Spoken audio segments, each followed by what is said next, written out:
Halløj og velkommen til endnu et episode af vores historiepodcast, Historie Ubesejret. Jeg er Mads, og med mig har jeg min gode ven Rasmus. Sig halløj, Rasmus. Halløj. Og- Jamen, Jeg bare tage den. ja, selvfølgelig.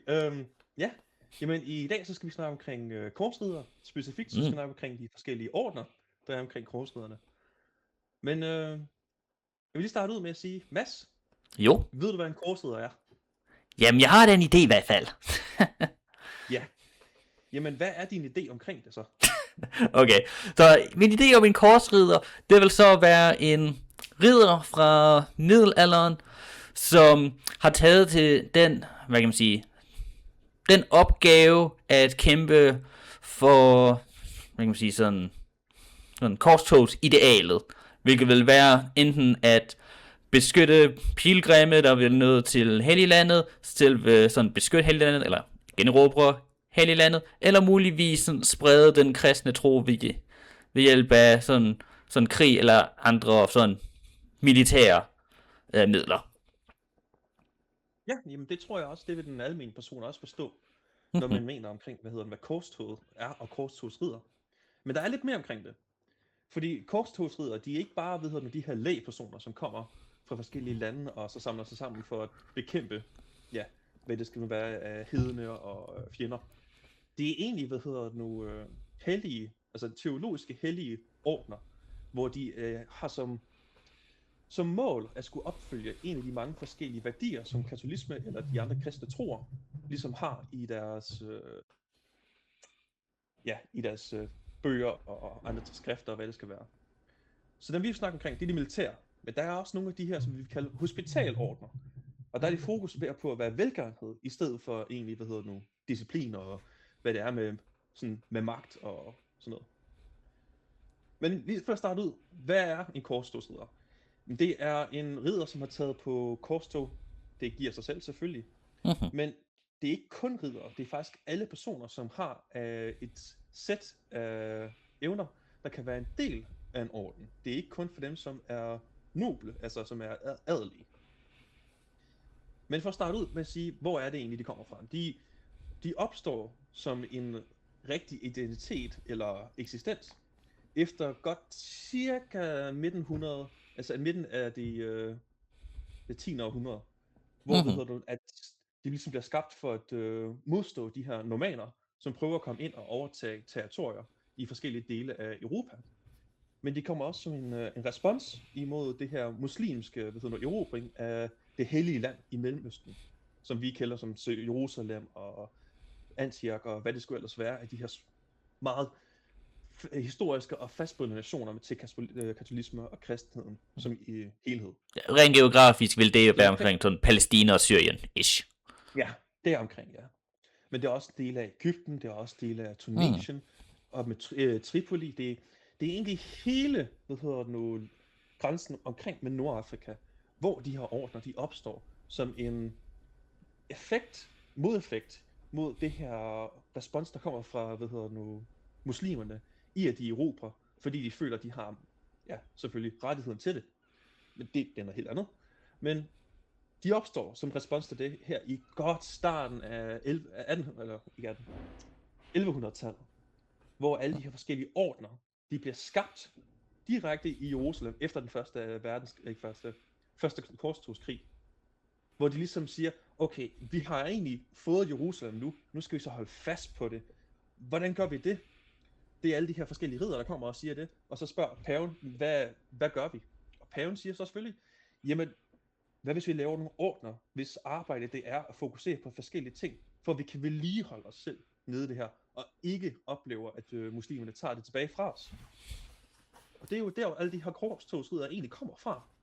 Der er selvfølgelig andre, som er opstået senere hen igennem tiden, men de har alle sammen haft deres rod i paven, som siger til de her korstogsriddere, jamen, samle jer nu sammen omkring tingene, og få det ordnet ordentligt. Men om de så har gjort det kan vi jo så diskutere senere hen. Der er mange forskellige ting i deres historie, hvor det har været, lad os bare sige, interessant. Men hvis vi skal starte ud med en af de første og en af de største, Det er Johanniterordren. Og Det er lige at, undskyld, jeg lige kører ind, Ja. men som I nok måske kan se, så har vi planlagt at gå igennem forskellige af de relativt kendte og store ordner, og så vil vi både forklare, hvad de handler om, hvem de var, men så vil vi også putte dem ind i en form for tierliste, som vi kan se heroppe, baseret på vores egen holdning omkring, hvor vi gode og relativt, vi synes, de var. Ja. Så S, det er succes. Det er ikke noget galt med det overhovedet. Kunne ikke være bedre. Det kunne ikke være bedre. Og med F, så er det failure.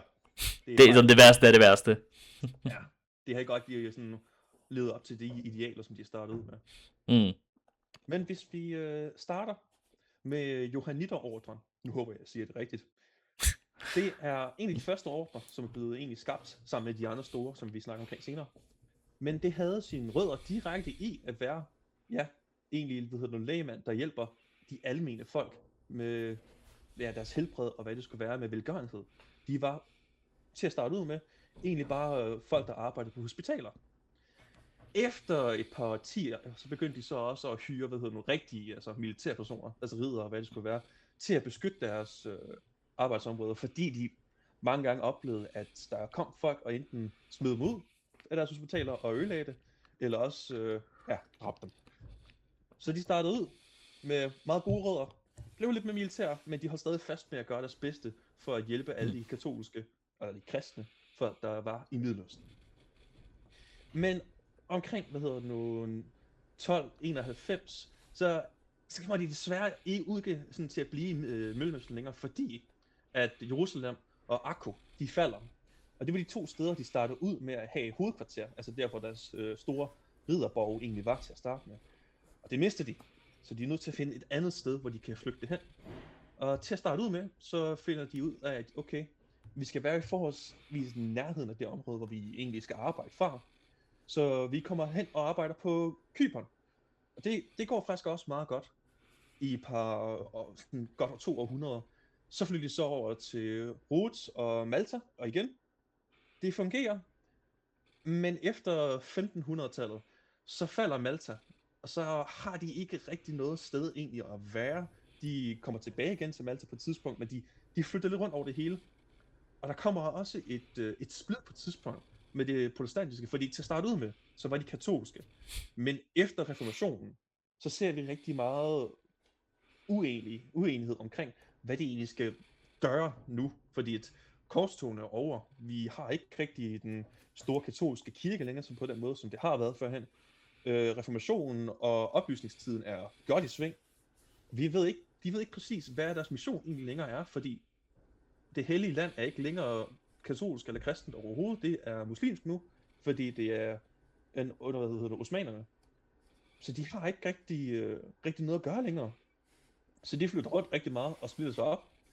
Og på et tidspunkt, så laver de så deres hovedkvarter i Sankt Petersborg, oppe i Rusland. Det var i godt 2 år, før det hele bryder ned, på grund af det her uenighed. Og de splitter sig op til mange forskellige ordner. Men mange af dem, de overlever sig ikke gennem tiden. Og det bliver egentlig kun til sidst 5, som kan sige, at de egentlig genkender hinanden, som at være en del af den her rigtige ridderorden. Og egentlig i dag, så er de egentlig ikke så meget mere. De eksisterer stadig. De har stadig faktisk en fæstning på Malta nu. Men de har ikke rigtig gjort noget siden 1800-tallet. I hvert fald ikke noget af værdi, lad os sige det sådan. Altså, symbolsk værdi ligger, kan man måske stadigvæk sådan give dem lidt. Hvad synes du?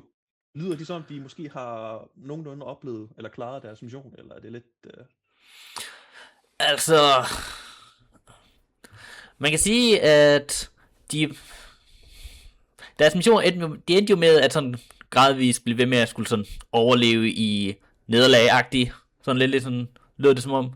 Yeah. Men man kan sige, at det, at de i hvert fald har holdt ud til at kunne overleve, i hvert fald bare til en vis grad, helt op til i dag. Det allerede, ved jeg, at bare på det punkt, så synes jeg, klarer de sig allerede bedre, end nogle andre i der orden har gjort. Og selvom det måske sådan godt kan være rigtigt det at sige, at selvom de har overlevet, så har de ikke gjort noget sådan så imponerende, sådan helt op til i dag, så har de i hvert fald i det mindste forsøgt at holde det kørende. Og jeg ved, bare det, at der eksisterer en sådan en ridderorden, der kan trække sig helt ned til middelalderen, sådan det giver allerede noget symbolsk værdi, føler jeg. Så jeg vil faktisk sige, at selvom de ser ud til at have en historie, jeg bare er sådan, okay, hvordan overlever vi efter det her nederlag, hvordan overlever vi efter det næste nederlag, så vil jeg alligevel give dem point for at have holdt ud til i dag. Der giver det ret i, de har, altså det er jo godt 900 års historie, de har overlevet, så det er ikke dårligt på den måde. Nej, og de har været nogle ret centrale steder. Det har de. Altså, de var nede i Mellemøsten i godt 400-500 år, og egentlig klarede deres mission nogenlunde. Men, om det er... Og også, de her sådan, ridderordner i dem selv, de vil aldrig have kunnet sådan, have succes, hvis de ikke havde de større magter til at hjælpe dem. Det vil de. Så jeg vil ikke give sådan, når det kommer til sådan, deres missioner i Mellemøsten, og det er ligegyldigt hvilken ridderorden det er, jeg vil ikke give sådan skylden til deres sådan nederlag i Mellemøsten, eller Middelhavet for den sags skyld, sådan til nogle af ridderordnerne. De er simpelthen, de skal mere eksistere jo som en form for sådan hjælp til de højere magter, som er egentlig dem, der skal tage det største del af arbejdet. Ja, det vil jeg give dig enig i. De er mere, noget artilleri, end de egentlig er den primære enhed, der skal ligesom være nede i Middelhavet og prøve at erobre de hellige lande. Ja. Så selvom de har meget sådan nederlag, jeg kunne godt give dem et relativt højt sted, sådan op i hvert fald et B kunne jeg godt give dem. Ja, jamen, ved du hvad, det tror jeg faktisk, at vi giver det ret i. Jeg synes også, B, det er et meget godt sted for dem. Ja. Så ja. Jamen, better luck next time. Well, med deres historie, så lyder det mere sådan better luck, sådan 100th time, eller sådan noget. Ja, men de var så uheldige, fordi de flyttede via 4-5 gange, før de overhovedet begyndte at splitte sig op. Så det var godt gået, men... Ja. Jamen, så lad os tage den næste. Yes. Den kaldes for Den Hellige Gravs Orden. Jeg elsker navn på de her goddamn ridderordner.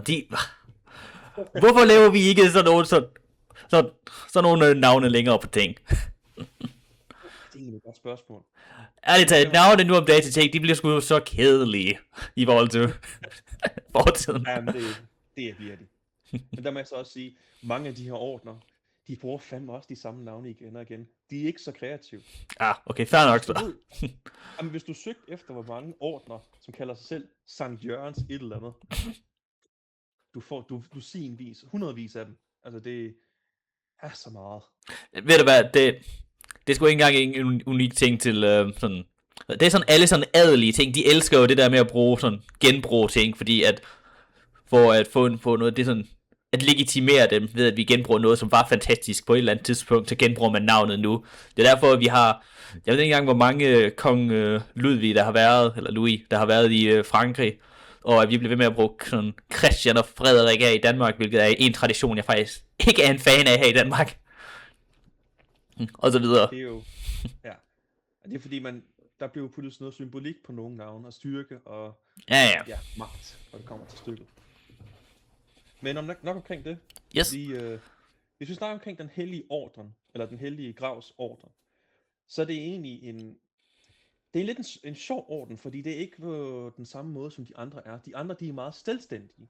De er egentlig, folk, der er kommet til det hellige land, for at arbejde i det hellige land.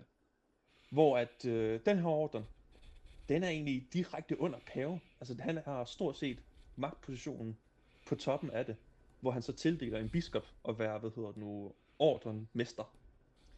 Det er egentlig lidt anderledes, fordi de fleste ridderordner, de har egentlig et internt system, hvor det meget er deres egen hierarki, som styrer det. Men her, der er det altså bare direkte paven, hvilket giver ham en ret stor militær enhed, fordi at, hvis vi skal lige starte ud med at sige, hvornår det blev skabt, det er også cirka i 1800-tallet, her i løbet af den første, korstog. Jeg tror, du kom til at sige 1800-tallet forresten, der. 1100-tallet. Alright. Jeg kommer til at bytte op på det nogle gange. Ja. Yes. Men i 1100-tallet. Men det har faktisk sin rødder helt tilbage til Karl den Store. Fordi det kommer egentlig som en respons til det her invasion af, nu kan jeg ikke huske, hvad det hedder. Iberien, altså Spanien og Portugal. Det kommer som respons til det, men det er noget, der har taget længere tid at samle sammen, fordi at magt mellem stat og kirke har været meget kompliceret i løbet af den tid. Men det blev som en fastlagt orden i 1100-tallet. Og den her orden, den tager så kun mennesker, der kommer fra, de fineste soldater, som de kan få fat på. Og som så de giver, ridder. Altså titlen ridder til. Så det bliver til at starte ud med en enhed på godt 30.000 til sidst. Når det bliver sådan til den helt store, op i sin gyldne karakter. Så det er rigtig, rigtig mange mennesker, de har alle sammen god rustning. Alle sammen, equestria, de her med hestene. Så det er altså meget magt, der bliver puttet ind på pavens hænder. Ikke kun militært, men også bare det at kunne vise, at man har magten til at gøre det. Den her bløde magt, det er altså også ret stærkt. Mm-hmm. Men efter det, så deres mål er egentlig at støtte den kristne befolkning i det hellige land. Og det gør de. De er med til alle de her korstog. Men de er som sagt under pavens magt.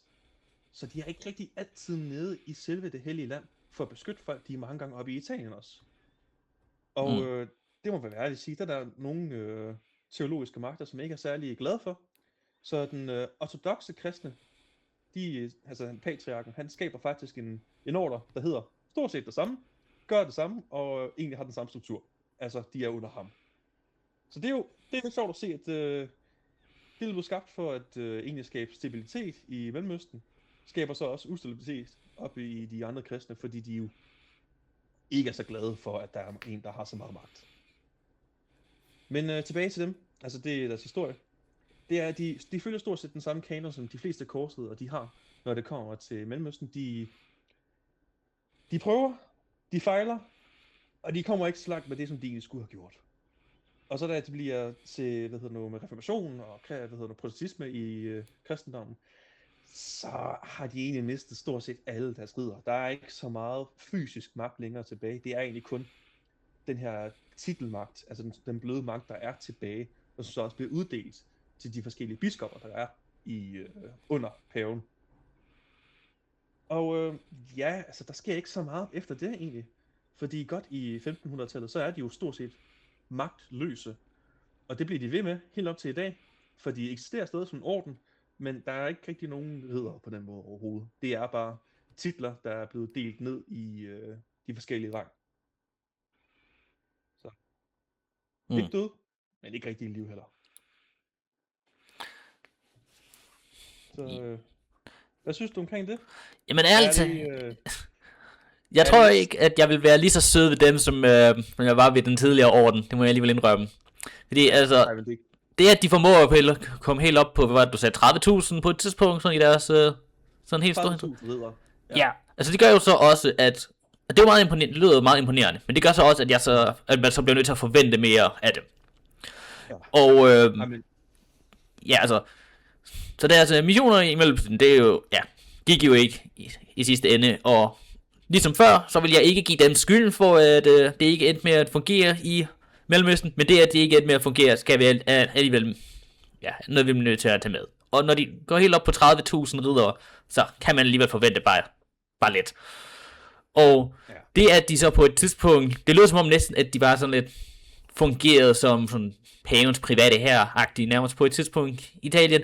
Og det er det taget, altså, jeg kan godt se logikken, hvis vi tager igen paven som Guds, tætteste på jorden. Men det taber alligevel nogle point for mig, fordi at jeg føler, at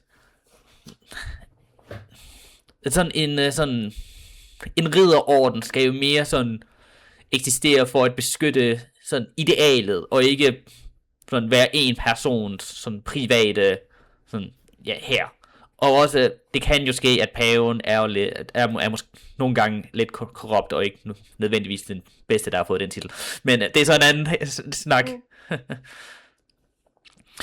Så ærligt talt, jeg vil gå helt ned til at give den...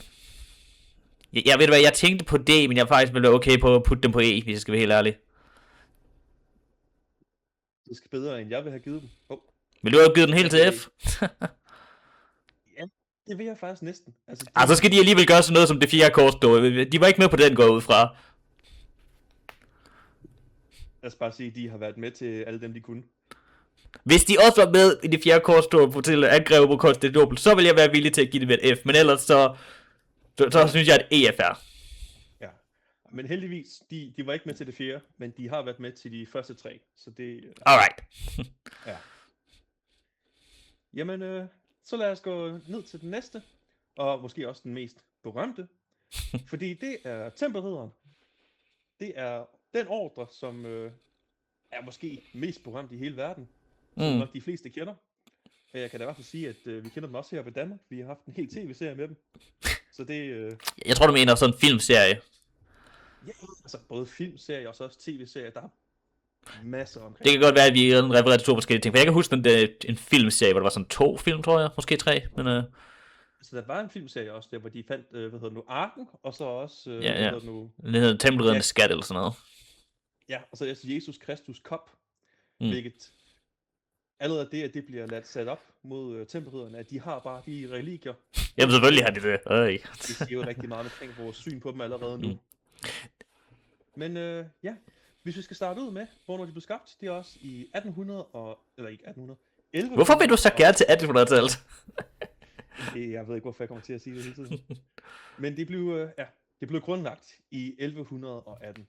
Og deres primære mål var faktisk at hjælpe alle de, pilgrimme, som skulle ned til Mellemøsten og de hellige lande, ved at sætte op forskellige steder, hvor de kunne indlevere deres genstande, altså værdi, og så få en note, hvor der så bliver lovet, at når du kommer ned til en af vores borge, så skal vi nok give dig pengene tilbage igen. Så hvad lyder det som? Er det velgørenhed, eller lyder det måske lidt mere økonomisk, lidt mere som en bank? Men det synes templerne også. De var også meget med, at jeg ved hvad. Det er jo ikke så langt et spring heller, hvis vi går væk fra bare låne ud, til at låne ud. Så i løbet af meget kort tid, så begyndte de at samle rigtig meget magt til sig, fordi at teknisk set, ifølge kristendommen, så er det egentlig ikke lovligt at låne ud, hvis du er adelig. Men nu er de jo ikke adelige, de er en ridderorden. Og mere end det, så de er sponsoreret af paven, så de har jo selvfølgelig den teologiske og den guddommelige magt bagved sig, så de har jo ikke noget imod at kunne låne penge ud. Det er jo helligt for dem at gøre det.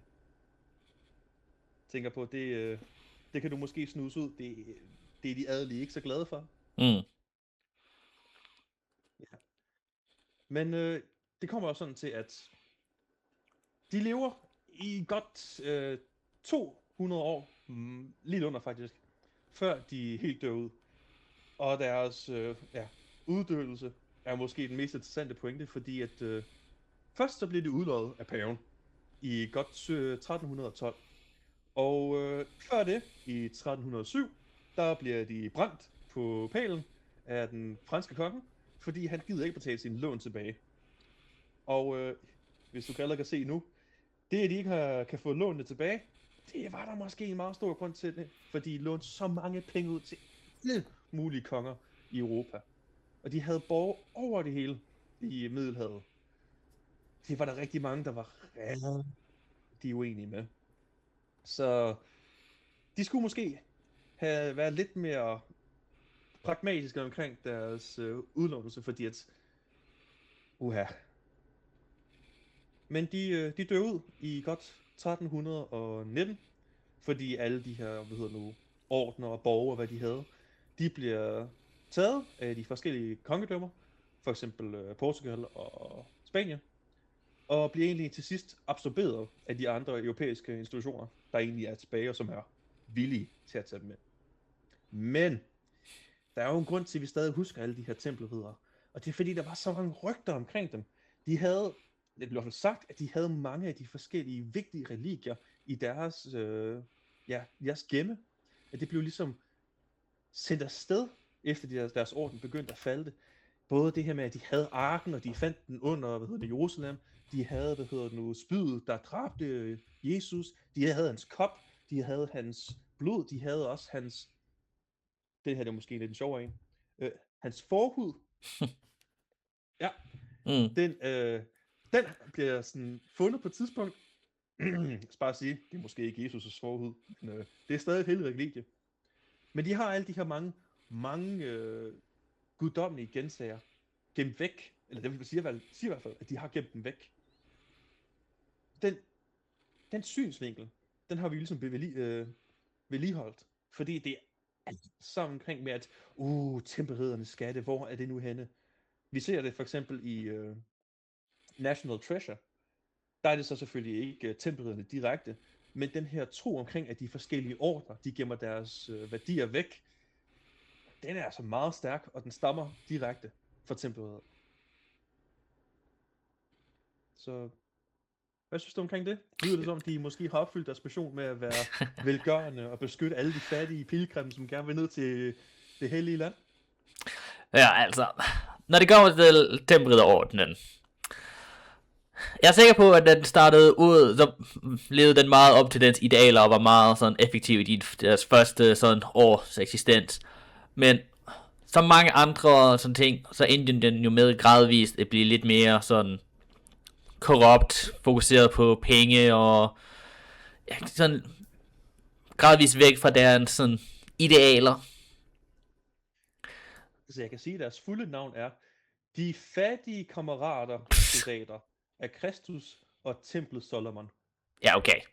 De fattige lige frem. De fattige kammeratsoldater. Okay, og jeg skal være helt ærlig, når det kommer til sådan, til det der kristne ideal, sådan, jeg kan rigtig personligt, det kommer nu kommer vi jo fra protestantiske Danmark, så det kan være, det kommer derfra, men jeg kan rigtig godt lide det der med, at det der med, de der ideale sådan kristne ledere, som ikke selv har noget, som lever, som med vilje lever selv i fattigdom, fordi, og så forsøger at give deres penge ud til folk. At det er sådan et ideal, som jeg rigtig godt kan lide sådan i kristendommen. Og det er svært at sige, men det er ofte også der, at nogle af de der sådan katolikker, de er meget gode til at gøre sådan deres religion til profitskabende. Og det ser vi også her med de her korstogsridder, eller korsridderne, tempelridder. Og jeg har faktisk ikke noget imod, at de faktisk gør deres ting til profitskabende, så er det bare omkring, hvad bruger de den der profit til. Og mit indtryk er ikke, at de sådan brugte den der profit sådan 100% til at gøre, hvad kan man sige, sådan, at fuldende deres mission, eller gøre tingene bedre for det kristne folk, hvilket igen er deres ideal. Det er mere bare lyder som om, at de gør det for at gøre deres egen sådan magt sådan større. For jeg tror godt, at som et selvstændig sådan ridderorden, som havde sin egen sådan borg og egen sådan netværk og sådan ting, kunne være meget godt for det kristne Europa. Men det at de så sådan endte med at bruge den for deres egen skyld og ikke sådan det bedreskab af det samlede kristne Europa, det trækker du sgu den ned. Ærligt talt, altså det mest imponerende med tempelridderordenen er ikke engang, hvad de formåede at få gjort. Det er faktisk bare den myte omkring det. Hvor at, jeg mener, at vi har snakket om det før, det der med sådan Sparta-effekten, eller hvad man skal kalde den. Sådan, ja, det er propaganda. Ja, det er hvor at, det er meget større end det, når alle folk sådan tænker ridder, så er tempelridder nogle af de første, de tænker på. Og når det er sådan det der idealiserede idé om, hvad en ridder er, så vil den tempelridder også være en af de første ting, man tænker på. Og at det, at vi stadigvæk sådan taler om lige præcis den tempelridderorden, og putter dem på det her sådan pedestalagtige med ridder, og hvor både effektive de var, og hvad de kunne, og hvad de havde deres fingre i. Det er alligevel imponerende. Det er det helt sikkert. Så jeg vil alligevel så på den måde, jeg har svært ved, hvor jeg skal sådan putte dem, fordi det har alligevel nogle ting ved dem, som er lidt imponerende, men de gik også bare så meget langt væk fra deres startende ideal, at det er så... Åh, det skulle faktisk lidt sådan bedrøvende. Det er det, ja. Fordi de opfyldte deres orden til at starte med. Mm. Deres mål jo bare jo egentlig at give mulighed for, at de bare kunne aflevere deres penge der, inden de rejser, og så hente dem igen, når de er nede i det hellige land. Og det kunne de stadig også godt. Det kunne de faktisk igennem hele deres livstid, lad os sige sådan. Mm-hmm. Men det udviklede sig også til noget meget andet. Ja. De begyndte jo at finansiere krige, ikke kun imod de her muslimer, men også imellem de forskellige europæiske konger. Hvilket Ja. er, lad os sige, ukristen. Lad os bare sige det sådan. Det, Ja, og det at deres sidste leder endte med at blive brændt på bålet, altså det hjælper dem ikke deres position her. det gør det heller. Jeg ved også godt, at flere af deres sådan, bedste krigere var med til nogle af de sådan, største sejre, som vi havde i Mellemøsten. Sådan. Men alligevel, så kunne de... Så det hjalp jo ikke til sidst alligevel. Så jeg er nede på enten alligevel på et D eller et E. Jeg føler næsten, at... Hvad? Sagde du D eller A? D eller E. Nå, E, okay, ja. Det, altså, jeg synes alligevel det, at de formåede at bygge den her sådan myte omkring det, alligevel sådan, og det er den, man sådan kan huske. Synes jeg alligevel er imponerende nok til, at jeg synes, vi kan putte dem højere op end den sidste orden. Ja, det er jo nok være enige med. Mm-hmm. Så skal vi sige D? Ja. Hvor var det her noget?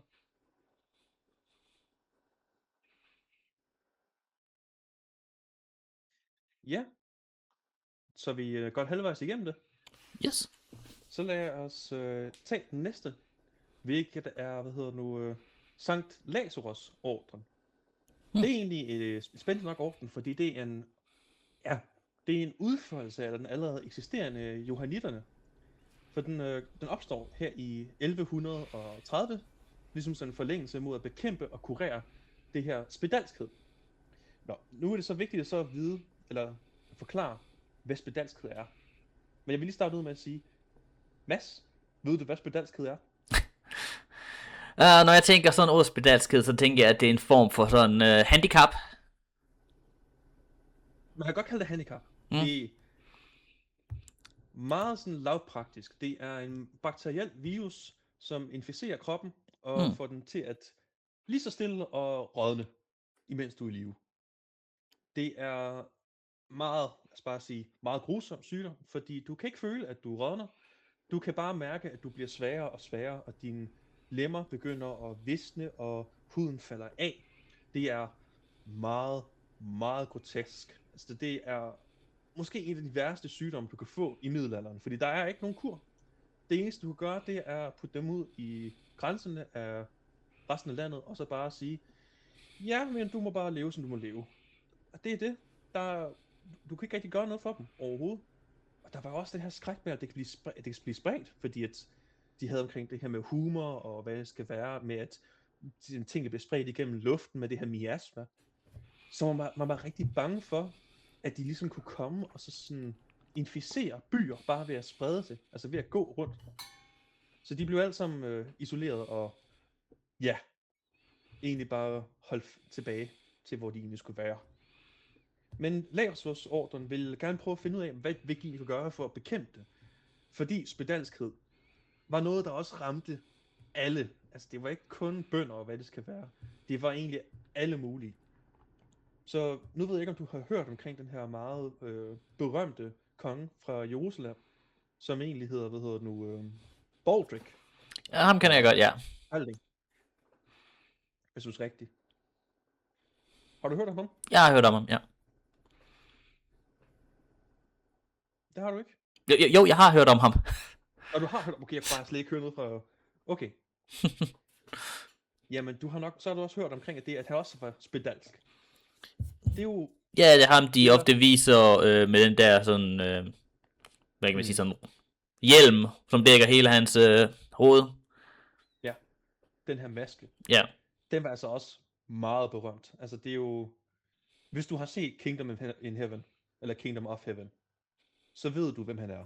Og du ved, hvor brutalt spedalskhed kan være på en krop. Og det er primært det, ordren egentlig arbejder med. De prøver både at bekæmpe det, men der er også nogle riddere, som egentlig bliver en del af ordren, og imens de har spedalskhed, så kæmper de så for kristendommen nede i det hellige land. Og det ses som en form for videreførelse af det her meget vigtige koncept, som vi kalder, martyrdom på engelsk. Det her med, at du ligesom offrer dig selv for en større sag. Det får de rigtig meget prestige for, men selvom de får meget prestige for det, så er der ikke rigtig nogen, som egentlig har lyst til at kæmpe sammen med dem. Fordi de er alle sammen spedalske. Fordi de kunne sprede det. Fordi de kunne være tip hop hop hop. Men de arbejder så som hospitals, altså institution af hospitaler i det hellige land. For så godt så tidligt som 1073, men altså som rigtig orden her i 1130. Og de er egentlig nede i det hellige land helt op til slutningen af 1300-tallet, indtil faldet af Akko. Og efter Akko, så bliver det egentlig spredt ud over hele Europa, men primært nede i Italien og i Frankrig. Og der er de så i egentlig ret lang tid. I hvert fald nede i Italien, der bliver de så absorberet i 1572. Men oppe i Frankrig, så bliver de egentlig ved med at være en selvstændig organisation, helt op til 1830, hvor de så bagefter forsvinder helt ud igen, fordi at indførelsen af de her Bourbons, de ligesom sætter en stopper på det, fordi de var katolske. Det skulle vi ikke være. Men lyder det som nogle folk, der ligesom gjorde, hvad de skulle? Altså, det lyder som om, at deres største problem var ikke dem selv, mere de omstændigheder, de levede i. Så altså, nu går jeg ud fra, at de ikke sådan fik en kur på hospitalskheder og sådan ting. Men jeg kan da gå ud fra, at de i hvert fald forsøgte at hjælpe på det. Og jeg tror ikke, de går tingene værre, i hvert fald er mit indtryk. De gjorde deres bedste. Det tror vi alle som kan sige. Fordi deres fokus var egentlig på at være medicinsk og velgørensk. Og det var de også. De arbejdede i hospitaler. De gjorde deres bedste for at være der for folk, der havde spedalskhed. Mm-hmm. Så jeg vil faktisk sådan sige, at selvom det lyder som om, at der var selvfølgelig mange problemer med deres sådan succesrate, men jeg vil ikke sådan give dem selv sådan skylden for meget af deres sådan ikke-succes, hvis jeg kan bruge sådan det term. Så jeg vil godt være villig til at give dem et A faktisk, fordi at det lyder som om, at de sådan gjorde deres bedste for at hjælpe, og alle deres sådan største problemer var ikke sådan deres skyld, og selvom de problemer der var, så forsøgte de alligevel at gøre deres bedste sådan, selvom de omstændigheder de kæmpede i. Det må jeg sige, det er jeg enig i. Jeg synes også, de gjorde deres bedste. De var i en tidsperiode, hvor der var ingen succes. Mm-hmm. Men de gjorde, hvad de kunne. Ja, altså, den eneste grund til, hvorfor jeg ikke giver dem et S, det er mest fordi, at deres succesrate ikke var succesfuld. Men igen, det er ikke så meget deres skyld, føler jeg. Nej, det var det desværre ikke. Altså, det var en sygdom, som de aldrig kunne have bekæmpet i helhed. Fordi spedalskhed er en bakterie, og ikke en virus, og kan ikke bare brænde sig ud. Det er noget, som der bare kan leve i overvis i forskellige steder, og på forskellige ting. Mm-hmm. De kunne aldrig have kureret det. Ikke med den viden, som de havde i hvert fald. Yes. Men det var meget kort og godt, synes jeg. Jeg synes også, det må være ærligt at sige, at det er faktisk måske min favoritorden, fordi de egentlig stort set bare var, Doctors Without Borders. Jamen, jeg skulle til at faktisk sige, at sammenlignet det var sådan i mit hoved med sådan ligesom læger uden grænser. Det er jo også sjovt, fordi mange af de her ordner, de har jo egentlig nogle elementer, som vi kan se også i moderne samfund. Vi ser jo det her med for eksempel tempelridder, det er jo, de er jo bare bank. Altså det er jo det, vi har som institut, og de er også dem, der ligesom til at skabe bankerne i, revolutionen, i Italien. Ja, man kan også se, at sådan det der med sådan selvstændige, sådan, hvad kan man sige, kalde det, institutioner eller grupper, som sådan arbejder sådan, altså selvstændigt fra sådan lande og nationer, det er jo også sådan noget, som de der ridderordener sådan var. Og det er jo sådan på en måde sådan et ideal, eller et koncept, som vi i hvert fald har taget til os sådan igen. det er noget, som jeg vil sige sådan gik meget sådan ud af popularitet, du ved, med absolutismen og alt sådan ting, men som efter absolutismens fald, i hvert fald er kommet stærkt igen i moderne tid. Det er det.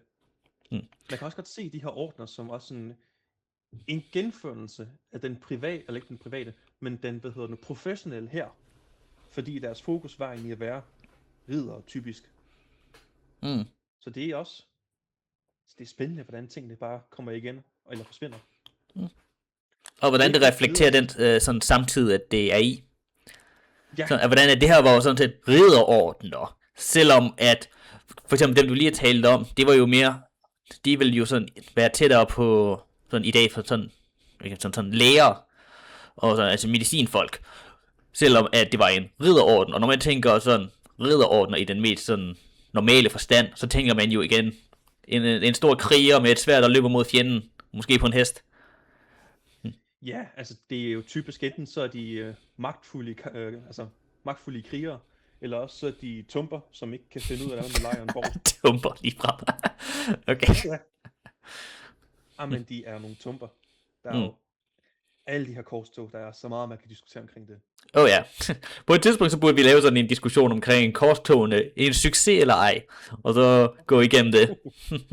Det tror jeg, der vil være rigtig meget debat omkring. Det... Ja, der er meget, generelt når det kommer til korstogene, der er mange forskellige meninger omkring, hvordan man skal se på dem. Det er det, ja. Men lad os hoppe hen til den næste. Yes. Den tyske orden.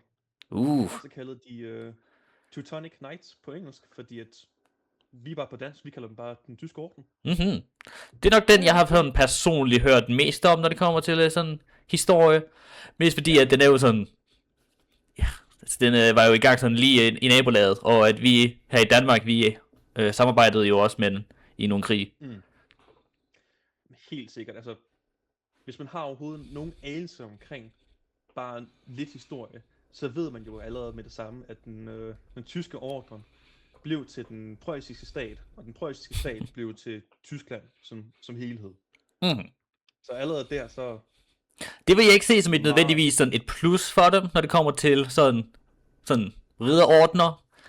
Men det er i hvert fald spændende point i deres, hvad kan man sige, CV. Det er et meget spændende punkt. Men skal vi ikke starte ud med at sige, hvad var egentlig deres mål? Hvad var grundlaget for, at de blev skabt? Kom med det. Og det var for at hjælpe de kristne og pilgrimene i det hellige land, og at skabe hospitaler. Det gjorde de også i faktisk ret lang tid egentlig. De var dernede i, hvad var det, i næsten 100 år? Nej, 50 år, undskyld. Hvor de egentlig var dernede. Og efter det, så blev de egentlig inviteret op til Tyskland. Fordi der er det, som vi vil kalde nomader, oppe i den østlige del af Nordeuropa, som egentlig er tyrkisk afkom, men som render rundt i hele området og imiterer, hvordan mongolerne opførte sig ved at, lad os bare sige, være ikke særlig gode naboer. Så, oppe i Danzig og det vi nu kalder for Preussen, der kommer den tyske orden så og laver deres egen, ridderborg. De er også med sammen med den livoniske ordre, men dem vil vi ikke snakke så meget omkring. Men de er oppe i det område, og de bekæmper alle de her, hedenske folk, som ligesom stadig finder til stede oppe her i Polen og Lithuanien og Litauen, og også med Novgorod. Men de begynder at kæmpe rigtig meget, ikke kun imod de her hedenske folk, men også imod kristne. Fordi lidt længere over i kanalen, oppe lige i det vi kalder måske, ikke Litauen. Hvad fanden hedder det nu? Estland, Letland, Litauen. Hvor er du henne? Det er Sønderjylland. Det er Sønderjylland. Slesvig? Lige oppe ved Holstein. I en lille by, der hedder Lübeck. Der er det, vi vil kalde for den hanseatiske liga. Som, Hansestederne. Ja. De har haft rigtig mange kampe imod den tyske ordre, fordi at Den tyske ordre kan ikke lide købmænd, fordi købmænd de går uden omkring deres boder, fordi i stedet for at gå på vejene, så tager de havet. Og på havet, der kan du ikke skatte dem. Det er i hvert fald meget besværligt, men når man er i et sted, hvor der er rigtig mange indkæmrede områder, som for eksempel oppe ved Limfjorden og hvad det skal være. Men ja, de begynder at kæmpe rigtig meget imod tyskere, eller det vi kalder tyskere nu, men som førhen i tiden egentlig var et germansk folk. De kæmper rigtig meget, de erobrer rigtig meget land, og pludselig så står de med en stat, og man må tænke, en ridderorden med en stat, er det virkelig det, som det egentlig er, eller skal blive? Det lad os bare sige, det er der nogen, der ikke er så enige omkring. Så Polen, de kommer oppe og bekæmper dem på et tidspunkt. Heroppe i, nu skal jeg prøve at finde det igen. 1519, efter den polske-tyske krig, hvor Polen så kommer og siger, ja, I skal ikke være her længere, og smider dem ud, og de er ikke længere i Preussen.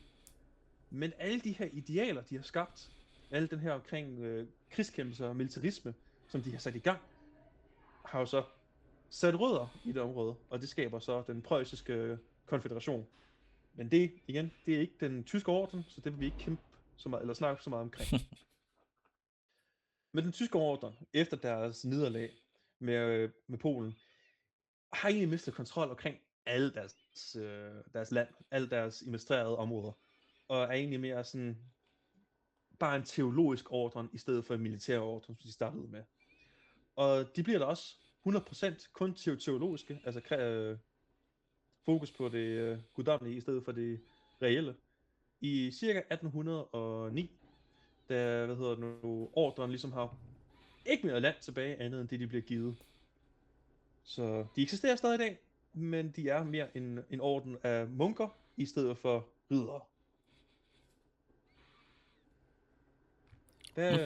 Hvad har vi om mening omkring det? Fik de opfyldt deres mål omkring at hjælpe folk nede i de hellige land?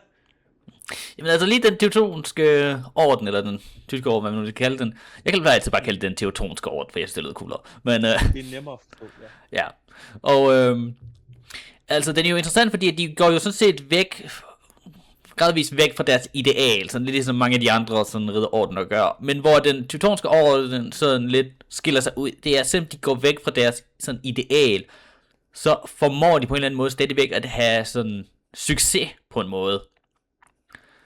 Sådan i hvad de gør. Ja. Og altså ren militær succes, den skal de jo alligevel have. At jeg synes, at de skiller sig ud fra de andre på den militære succes, de har. Godt nok ikke i Mellemøsten, men i hvert fald i sådan omkring Østersøområdet og Østeuropa, der har de alligevel nogle relativt gode sådan militære succeshistorier. Dog, det ender med at se lidt dårligt ud for dem, indrømmer jeg, når det begynder at være andre kristne, at de begynder så lige pludselig at bekrige. Selvom at nogle af de kristne ender jo selvfølgelig også med at være sådan østortodokse, og så ikke måske den sådan helt så ren kristne, som de gerne vil have, men det får dem alligevel ikke til at se god ud. Dog skal de have rigtig mange point for at have bekæmpet Hansestæderne, fordi at de var jo selvfølgelig det værste ting, der nogensinde har været i Europa. Fuck Hansestæderne. Ja, købmandsalliancer, som der opstår i det. De der skide købmænd, altså. De er så åndssvage, fordi at altså allerede det med, at de får magt til, at det er, handelsmænd, der styrer de her byer. Mm-hmm. Det er jo allerede utrolig kontroversielt i et område, i et samfund, hvor, magtkæden ligesom er idealet. Det her feudalisme. Ja, og de er en af hovedårsagerne til, hvorfor Kalmarunionen braste sammen. Så, fordi de blev ved med at tæske Danmark i krig, hvilket, goddammit. Det var også, de er jo stort set pirater. Altså det... Stort set! Altså, de er pirater. De der skide købmænd. Ja, anyway. Det er den skårten. Ja, jeg skulle bare lige have min had for Hansestæderne ud. Det giver kun... Kalmarunionen vil være her den dag i dag, hvis Hansestæderne ikke havde goddamn været der i Østersøen. Men et forenet Skandinavien vil være så cool. Det er en cool idé, ikke? Ja, en cool idé. Bare aldrig i praksis, desværre. Nej, aldrig virket i praksis. No, anyway, tysk orden. Ja. Ridder. Så jeg synes, den er svær at sådan lidt at sætte i bås, fordi at igen, vi kommer bare langt væk fra deres ideal, men de bliver ved med at have stor succes. Så er de alt, hvad de gør. Du må huske, vores mål er, fik de opfyldt deres krav, altså deres grundlag for skabelse. Nej, ved du hvad? Grunden til, at de blev skabt, det var for at hjælpe pilgrimme ned til det hellige land, beskytte kristne i det hellige land, og skabe hospitaler i det hellige land. Ja, alright. Hvor var de henne? De var i Østersøen og bekrigede andre kristne. Og tidligere med andre kristne. Ja. Så, alright. Ved du hvad, jeg vil alligevel putte dem bare et sådan lidt... Måske det, at de har militær succes faktisk mod andre kristne, skal faktisk måske være mere et negativt end et positivt faktisk. Ja, måske skal vi bare give dem et F, faktisk. Fordi, hvor mange kristne har de lige så direkte invaderet og dræbt i deres militære tog? Altså, det er så mange. Altså, der var den, der hedder noget Danzig. Det var jo for eksempel et fri by, indtil det ikke længere var fri overhovedet. Og altså, hele Preussen var jo fyldt med egentlig polske indbyggere, som ikke var under Polen, fordi Polen gik i krig på den tyske år. Ja, det er en lang historie, men ja. Ja, det er sjovt, hvis vi... Ja, jeg vil lige give dem et F, fordi hvis vi tager sådan... Hvis vi idealet er, igen, sådan en kristen ridderorden, så fejler de sgu. Men hvis vi kiggede på dem fra andre... Det er sjovt, hvis vi kiggede på dem med andre briller, kunne vi godt give dem et S, baseret på sådan, I don't know, sådan... militære ordner, I don't know, men... Altså i alle andre optik, så var de en succesfuld stat. Men vi leder ikke efter stater, vi leder efter ridderorden. Ja, der er du ret. Så ja. Så de er nede på F-niveauet. De fejlede så stort. Men så kommer vi også til den sidste. Og det er måske også den lidt, mest specielle ridderorden. Fordi det er egentlig ikke en orden, der blev skabt nede i det hellige land, sammen med alle de andre. Det er en ridderorden, der er blevet skabt oppe i Ungarn. Og den går ved navnet Drageorden. Den har egentlig officielt ikke noget navn. Den blev egentlig bare kaldt for, ordren, eller samfundet, eller broderskabet. Det var meget vagt, hvad den egentlig blev kaldt, fordi at dem, som var medlemmer, egentlig bare var enige omkring, at okay, vi skal identificere os selv. Det gør vi ved at putte en drage på vores regalier, og det er det. Vi kalder os ikke noget, vi skal bare have en drage på os, og det er det. Så de er lidt en speciel ting. Men de blev grundlagt i 1408 af Sigismund af Luxembourg, som var konge af Ungarn, og ja, som vi snakkede omkring sidste gang, måske også lidt med kejseren. Men han blev også hellig romersk kejser for hele 4 år, før han døde. Hvilket det er ret godt gået. Ja. Mest af alt, fordi han døde bare af alderdom. Men ja. Men omkring det er, at han skaber ordren for at få skabt en alliance, der skal ligesom beskytte Europa, eller specifikt hans område, hans kongedømme, imod den her osmanniske erobring, som der foregår nede i det sydøstlige Europa. Altså det her område med Ungarn, Østrig, Albanien, Bulgarien og alle de andre lande, som vi godt nogle gange hører nyhederne omkring med, at de kæmper mod hinanden. Balkan-halvøen. Men ja, alle de her velkendte lande. Men mest specifikt, så en af de mest kendte lande, som der var en del af ordren, det var Transylvanien. Kan du gætte på, hvem der var med i den ordre? Hvad, det er ikke Dracula, vel? Hvad, Mads? Lad os høre. Hvem tror du, det var? Hvem var det med? Vlad the Impaler. Hvad for noget? Vlad the Impaler. Jeg kan ikke vide, hvordan det kalder ham på dansk. Er du sikker på, at det var ham? At det var Dracula, og ikke Dracul? Så åbenbart ikke Vlad, men en, der hedder Dracul. Ja, der er jo en myte omkring, at det er Dracula, som var en del af den her orden. Men det er det fandme ikke. Det er hans far, som hedder Dracul. Eller Vlad den anden Dracul. Hvilket betyder dragen. Og Dracula betyder så søn af dragen. Men det er der så lige mistet lidt omkring, fordi at det her det er ikke specifikt omkring orden, men Dracula, jeg skal bare sige, der var rigtig meget propaganda omkring ham, og drager er ikke set som at være gode kristne dyr. De er set som at være en del af djævlen. Og vi synes, Vlad, han er en djævel. Han er en søn af en djævel. Så han er også en del af djævleordren. Det er jo sådan en propaganda, der ligesom får vores forståelse omkring tingene. Men det var den mest velkendte person, der har været med i den ordre. Som de fleste i hvert fald kunne sige, de måske kender. Og så også den mest ikke velkendte person, som faktisk var. Men ja, de var egentlig modelleret efter en anden ordre, som blev kaldt for Sankt Jørgen-ordren. Hvilket vi ikke har noget som information omkring, fordi den specifikke ordre, som vi snakker omkring, den fandtes nede i Ungarn.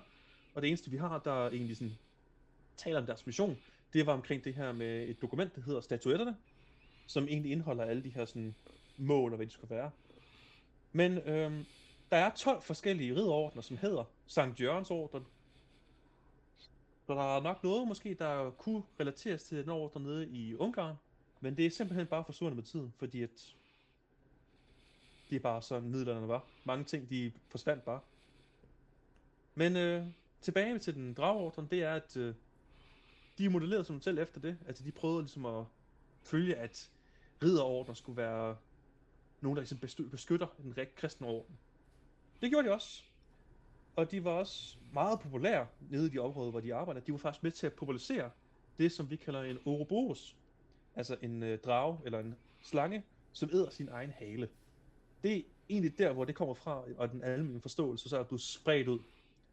Hvilket egentlig er meget interessant, at et symbol omkring uendelighed kommer fra en orden, som efter 1600-tallet døde ud, fordi at osmanerne ikke længere havde intentioner omkring at erobre Europa på den samme måde, som de ligesom viste sig, at havde lyst til at gøre. Så det er egentlig dem. Hvor vil vi putte dem på listen? Altså det lavede, så jeg lige kan høre sådan fra dem, så det lavede det som om, at der er meget, vi ikke ved omkring dem, og det er svært at få noget sådan konkret ud af sådan deres historie der. Så altså, altså jeg ved, at bekæmpe osmannerne, ikke? Altså, osmannerne, de fik jo stort set hele Balkanområdet. Så det gjorde de. Så det vil jeg ikke kan sige, at på det punkt, så havde de vel ikke rigtig succes. I hvert fald. Men, og jeg ved ikke til hvilken grad de hjalp med i hvert fald at forsøge at holde dem hen. Jeg ved, at de korstog, der blev lavet mod osmannerne, de var, endte ikke med at fungere særlig godt. Desværre nej. Så... Men ja, altså, den her ridderorden, den er lidt speciel, fordi den er meget populariseret i videospil, i medier, i litteratur, med drageordren og Dracula og Tepesh og hvad det skal være. Men vi ved ikke så meget omkring dem egentlig, reelt. Vi ved, der var rigtig mange medlemmer, der var højt stillet. Vi ved, at deres mål var at beskytte deres kongedømmer imod osmanerne. Og vi ved også, at grundlæggeren for det egentlig vil beskytte Ungarn specifikt. Og det gjorde han også. Altså, han fik beskyttet Ungarn imod osmanerne. Han fik ikke beskyttet Ungarn imod Østrig. Hvilket er... altså, når man har fjender over det hele, på et tidspunkt, så kommer der en, der siger, jeg vil gerne have dit land. Og så kan man ikke rigtig gøre noget. Så... Men baseret på det, hvad vil hvilken karakter, hvilket niveau vil vi sætte dem på? Ærligt talt, jeg lyder lidt som om, at vi er nødt ved, enten D eller E. Du ved ikke, om det er mig. 2 sekunder.